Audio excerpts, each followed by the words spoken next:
এখন এই মাদ্রাসা শিক্ষা এটা বন্ধ করতেই হবে, এটা দেশকে বাঁচানোর স্বার্থে বন্ধ করতে হবে। কারণ এই মাদ্রাসা থেকে যারা আসছে তারা কি করছে, তারা শুধু ধর্মান্ধ ও মানে মূর্খ অশিক্ষিত ছাড়া তো আর কিছু নয়। কিন্তু আমাদের দেশে দরকার শিক্ষিত মানুষ, যারা সায়েন্টিফিক টেম্পার মানে বিজ্ঞান মনস্ক মানুষ, যেটা খুবই জরুরি দেশকে বাঁচানোর জন্য, দেশকে উন্নত করার জন্য।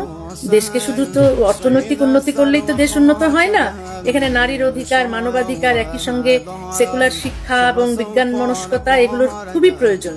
এগুলো যেন করা হয় এবং এই মসজিদ মাদ্রাসা বানানো যেন বন্ধ হয়। প্রাইভেট ব্যক্তিগতভাবেও যারা মসজিদ মাদ্রাসা বানাচ্ছে সেখানেও যেন বাধা দেওয়া হয়, যেন সব স্কুলগুলো মাদ্রাসাগুলো সেকুলার স্কুল হয়। প্রচুর মসজিদ আছে, অনেক মসজিদকে মিউজিয়াম করার দরকার হয়ে পড়েছে, সেইগুলো যেন করা হয় এবং দেশকে যেন সত্যিকার উন্নত দেশ হিসেবে গড়ে তোলা হয়। ওই মানে ব্রিজ করলাম, হ্যাঁ রাস্তা করলাম, মেট্রো করলাম, এইসব উন্নতি নয়। এসব উন্নতি তো আছেই, সঙ্গে যেন মানুষের নৈতিক চরিত্রের উন্নতি করা হয়, মানুষকে যেন সৎ এবং সাহসী করে গড়ে তোলা হয়, মানুষকে যেন ধর্মান্ধতা থেকে মুক্ত করা হয়। এইটাই ভাবি। আমি জানি না বিএনপির পক্ষে কতটুকু সম্ভব হবে, তবে শুরু যদি করেন উনি তাহলে সেটা ভালোর দিকেই এগিয়ে যাবে।